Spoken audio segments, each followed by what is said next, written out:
Não tarda nada.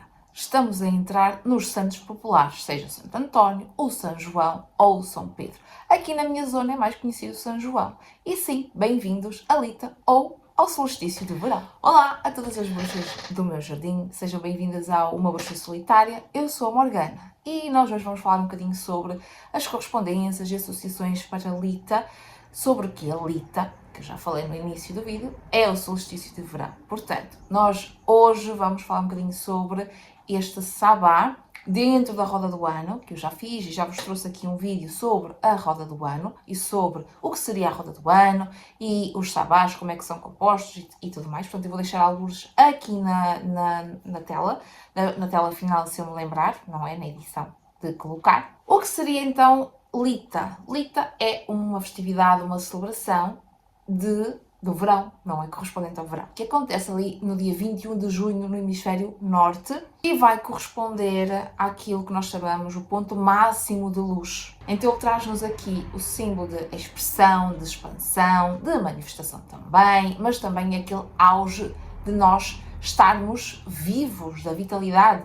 Porque se nós pararmos para pensar o que acontece no verão, é o momento onde nós vemos as pessoas, não é? Vão sair à rua, estão mais expansivas, estão mais comunicativas e estão muito mais também dispostas e predispostas a reunirem-se, a estarem juntos, a fazer as churrascadas, não é? Fazer as patuscadas e fazer reuniões, seja de amizades, familiares, seja o que for, para estarem juntos, para conviverem e comunicarem-se e expressarem-se entre si. Então Lita traz-nos aqui o elemento fogo, traz-nos a tal energia de expansão, de ação e também de fertilidade simbólica. Podemos ter como cristais associados o quartzo transparente, os citrinos e, obviamente, as ervas ou as plantas mais associadas. Eu, pelo menos aqui, considero uma especial, que são os girassóis, não é? E até a erva de São João ou o hipericão também. Mas os girassóis para mim são o que mais simbolizam Lita. E eu até queria trazer aqui e montar o altar. Só que eu estou a gravar este vídeo com um bocadinho de antecedência do que aquilo que eu costumo fazer, não é? Quando são os sabás. E não tive ainda a oportunidade de ir buscar os girassóis para montar o altar. Então é o que temos para agora. Mas gostaria de vos trazer o vídeo com os belíssimos girassóis aqui. Enfim, nem sei se consigo arranjar, mas tudo bem. Não importa, depois talvez eu publique uma foto na aba comunidade quando eu arranjar os girassóis e montar o altar, que ainda também não montei, não é? Pronto, enfim. Para as cores nós vamos ter aqui o laranja, o amarelo dourado e também trazer aqui o vermelho. Agora, como é que nós podemos montar um altar para Lita? É como eu sempre digo, também já vos trouxe aqui um vídeo sobre montar um altar, como ter um altar dentro da casa, que eu vou deixar alguns aqui também na descrição do vídeo e aqui no izinho, no tela final, em que eu vos falo que os altares, o nosso altar, principalmente o nosso altar pessoal, não tem que ser exatamente como manda o figurino. Ele tem que ser aquilo que mais se adequa à nossa prática espiritual e, claro, à nossa personalidade, aquilo que nós gostamos naquele momento ou não. Então, o altar de Lita vai ter aqui algumas correspondências, ou pode ter aqui algumas correspondências referentes a Lita, seja os girassóis, por exemplo, seja as cores, o laranja, o amarelo principalmente, um vermelho, mas também vocês podem colocar aqui flores frescas, vocês podem colocar também algumas representações do sol, por exemplo, uma roda com alguns raios, pode significar, ou então uma imagem, como eu tenho esta aqui, que é não é bem uma foto, mas pode ser chamada de foto, que representa o Sol. Portanto, eu tenho uma com o Sol e tenho uma outra com a Lua. Então, vocês podem utilizar, por exemplo, fotografias do Sol ou representações do Sol. E existem também algumas peças em cerâmica que se colam, por exemplo, na parte exterior da casa, que também podem representar o Sol, simbolizar o Sol e tudo aquilo que vos faça lembrar o Sol, porque afinal de contas o altar é vosso. Vocês fazem o que vocês quiserem. E uma vez que nós estamos aqui a falar sobre expansão, porque é um sábado de expansão, afinal de contas o verão é para expandir, é para mostrar, é para nós brilharmos, não é? Nós também podemos utilizar alguma coisa no altar que vá representar essa expansão. Isso é muito individual, isso é muito particular, então não tem exatamente uma coisa específica que eu vos possa dizer, olha, isto representa a expansão. porque para cada pessoa a expansão vai significar, vai ter aqui símbolos diferentes. Podes também questionar-te o que é que tu queres expandir na tua vida, porque afinal de contas, se é um momento de expansão, lembrando que há uma ciclicidade a acontecer, aquilo que está a acontecer no sábado de Lita, portanto agora no solstício de verão, é, pelo menos é a minha interpretação, é meio que uma resposta daquilo que nós andamos a fazer em Iul, por exemplo. Aquilo que andamos a fazer lá no inverno, no outono e inverno, portanto outono a fechar um ciclo anterior, no ciclo, e depois o inverno para recomeçarmos a pensar, a planear e tal e coisa, para depois entrarmos em ação. Então para mim faz muito sentido pensarmos e refletirmos sobre o que estamos a expandir.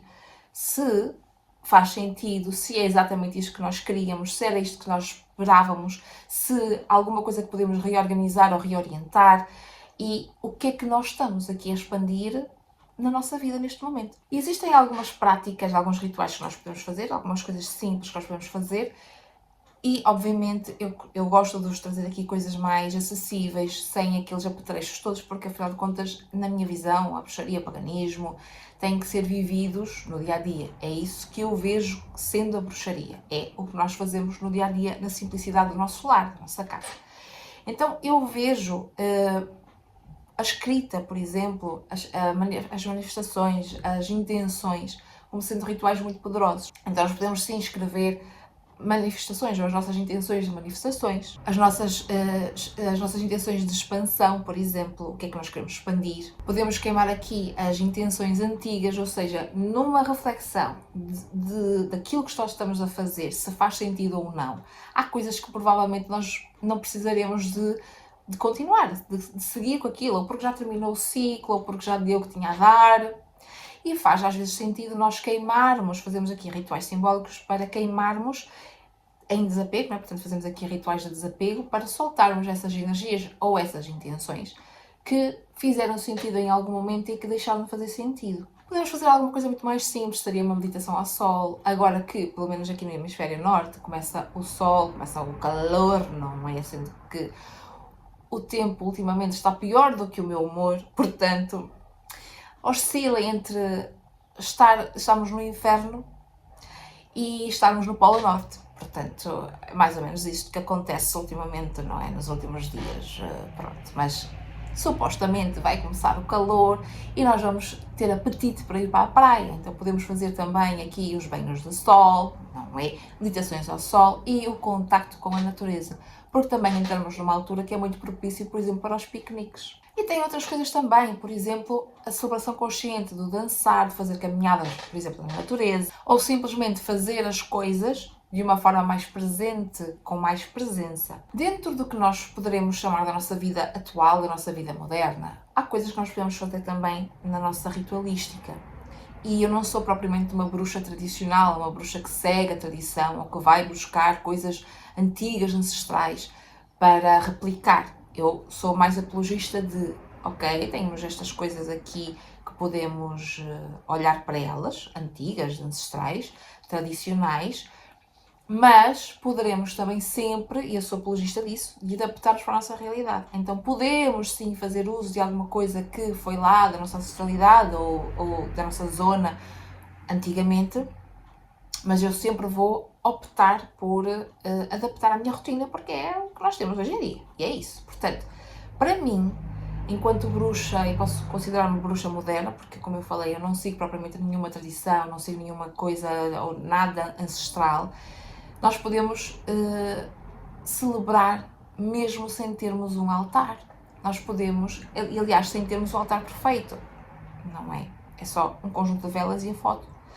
Mas poderemos também criar, se esse for o nosso apetite, nós podemos também criar um altar, não só num lugar fixo, mas em vários pontos da casa. Então, às vezes é na nossa horta, os girassóis, ou temos semeado, plantado girassóis lá atrás, não é? Para prepararmos, é como as abóboras, a gente vai plantar as abóboras, não é em sol, não é no dia das bruxas. Não é em outubro, a gente vai sempre plantar antes. Então é isso, há uma preparação que nós vamos fazendo. E sempre podemos cultuar ou celebrar junto dos girassóis na própria da natureza. Então não precisamos de, até porque nós somos o altar, nós somos a ferramenta, não é? Nós somos o próprio altar, o altar vivo. Então nós podemos também criar rotinas no nosso dia-a-dia que integrem algumas práticas que são importantes para nós na nossa espiritualidade, na nossa prática mágica, ou na nossa prática espiritual, e que vão fazer sentido para celebrar este solstício.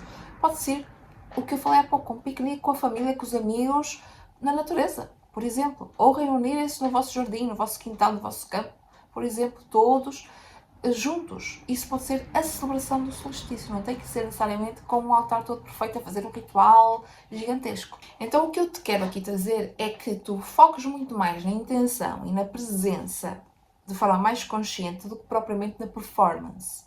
Porque o meu objetivo sempre é trazer-te aqui formas de tu aplicares no teu dia-a-dia. Porque afinal de contas, o canal inicialmente chamava-se Espiritualidade na Prática. É porque hoje em dia, e é isso que eu quero que vocês tenham em conta, ou que tu tenhas em conta, é que na nossa vida moderna nem sempre nós temos o silêncio perfeito, o altar perfeito, o tempo perfeito para fazer as coisas. Então muitas vezes na correria do dia-a-dia nós não vamos ter tempo para fazer uma preparação gigantesca do sabá. Isso é uma realidade. E eu falo por experiência.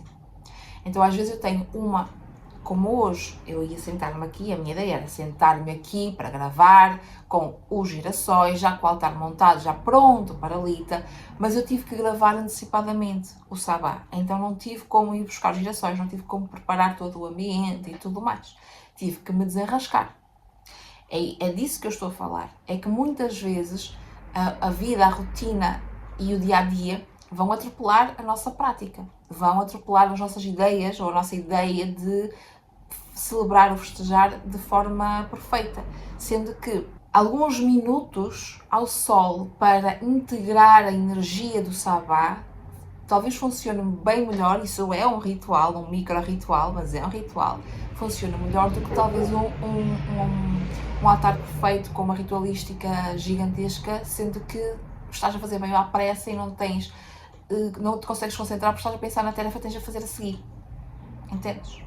Então, para mim, faz muito mais sentido estas micro-rotinas ou micro-rituais nos sabás, para celebrar os sabás. Agora, eu no início do vídeo, e se chegaste até aqui, tu viste o início do vídeo, espero eu, não é? Eu falei sobre os santos populares. E isso é uma tradição aqui da minha zona. Portanto, acho que por Portugal inteiro, mas ao longo do mês de junho nós vamos ter aqui os santos populares, que vai ser mais específico um santo ou outro em determinadas zonas. Na minha zona, que eu sou do norte de Portugal, é muito mais comum o São João. E o São João, não é? Nós utilizamos aqui algumas coisas características e eu disse que eu não sou propriamente uma bruxa tradicional e eu não vou propriamente a São João, eu não participo das festividades do São João, mas há coisas que nós vamos fazendo. Uma delas, obviamente, é as sardinhas, nessa altura, que eu também não sigo muito, mas é uma coisa muito feita, muito praticada, em que nós nos juntamos todos para fazer a sardinhada, não é? Pronto. Isso é uma das coisas tradicionais que se faz e que se fazem aqui no solstício de verão. O São João, ele não é propriamente no dia 21 de junho, ele acontece no dia 24, mas já todas as festividades antes que correspondem ao São João. Normalmente as câmaras municipais, elas, ou a cidade, não é? Prepara-se e tem as barraquinhas, há toda uma série de festividades. Temos os alhos porros, temos os martelinhos de plástico, não é? Para martelar na cabeça uns dos outros, não é mesmo? Pronto, que eu também queria trazer aqui para vocês verem, para quem não conhece a tradição ou essa festividade, eu queria trazer aqui. Temos também aqui os manjericos, em que eu deixei tudo escritinho, tudo bonitinho na newsletter. Pronto. Quem não costuma acompanhar ou quem não está subscrito não vai ler isto tudo. Mas eu tenho isto tudo bonitinho, com as imagens, o que é, o que não é, na newsletter. Portanto, podes seguir a newsletter para teres acesso de forma gratuita a este conteúdo. Agora, mais profundo, mais detalhado. Agora, há várias ritualísticas que se faz com o fogo, às festas, há a água e a purificação simbólica, dentro da festividade local. E talvez seja mesmo este que Lita nos traz como reflexão, é que tudo é cíclico, a natureza é cíclica e nós também somos cíclicos, então há fases em que estamos em expansão. E é muito curioso, eu vou falar aqui de um tema que não tem absolutamente nada a ver com bruxaria, paganismo, com tarô, nada disso. Mas eu estava, enquanto eu me estava a preparar para vir a gravar o vídeo para vocês, eu estava a assistir a um tema que é sobre o que está acontecendo no mundo e as perspectivas ou as projeções que estão a fazer relativamente à China. É isso, eu vejo esse tipo de conteúdo também, tá? Não tem nada a ver uma coisa com a outra, mas pronto, enfim. E estavam a dizer justamente sobre o crescimento da China, estavam a falar justamente do crescimento da China. E estavam não é bem a criticar, mas sim a criticar que a China deixou o crescimento ou reduziu bastante o crescimento. Eu estava a pensar o seguinte, não é possível, lógico, é cíclico, tudo isto é cíclico, porque não tem como nós estarmos sempre em expansão. Há um momento em que nós vamos ter a ideia, que vamos começar a fazer as coisas, a entrar em ação, as coisas vão crescendo, crescendo e estar no seu auge da expansão. E há outros momentos em que a coisa vai estagnar e vai minguar, ou vai ficar ali e vai minguar, vai murchar, vai se destruir, vai se dissolver. E isso é típico da ciclicidade de tudo o que existe, de nós também. Então, a minha reflexão era muito mais neste sentido, de como nós estamos sempre preocupados em estar sempre em crescimento, sempre a expandir, sempre a querermos estar no auge das coisas, sempre que tudo é cíclico. Para nós conseguirmos viver estes ciclos de forma mais consciente, nós também temos que, e precisamos de nos conhecermos melhor. Porque senão vamos estar sempre nesta roda, ou nesta... sim, eu ia dizer roda de Sansara, não é? Mas nesta bola de neve de queremos estar sempre em expansão e não integramos quando o ciclo, ok, deu o que tinha a dar e está na hora de cada um ir para o seu lado, está na hora de finalizarmos, está na hora de nós fazermos alguma coisa para irmos para o outro lado, para nós virarmos as coisas para outro lugar. E tudo tem o seu tempo. Então é interessante nós entendermos como é que a nossa energia funciona, por exemplo, como é que o nosso corpo reage à ciclicidade, às fases, como a nossa mente influencia aquilo que nós sentimos também. E é exatamente isso que eu pensei em aprofundar mais em Lita, portanto no dia 21, que eu vou abrir o meu curso Desperta a tua energia interior, onde nós vamos trabalhar e aprender a regular a tua própria energia interior, a reconhecer bloqueios, a desenvolver a tua intuição e a começar a ler os teus estados internos de uma forma mais clara. Se isto faz sentido para ti, subscreve a newsletter, porque eu vou abrir um acesso em Early Bird, desculpa lá o meu inglês, não é? Um acesso antecipado, onde tu vais, antes do dia oficial de abertura das inscrições, com uma pequena atenção, tu vais poder ter acesso e vais ainda ter uma outra condição ainda mais especial que só vai estar disponível durante os dias 19 e 20 de junho. Portanto, se não queres perder a abertura desta condição ainda mais especial para quem está subscrito na newsletter, que é só para os dias 19 e 20 de junho, subscreve a newsletter. E até lá aproveita para celebrar este momento como ele é. Um momento de expansão, um convite à expansão, mas também à consciência. E hoje vou ficando por aqui, espero que tenhas gostado do vídeo. Beijinhos!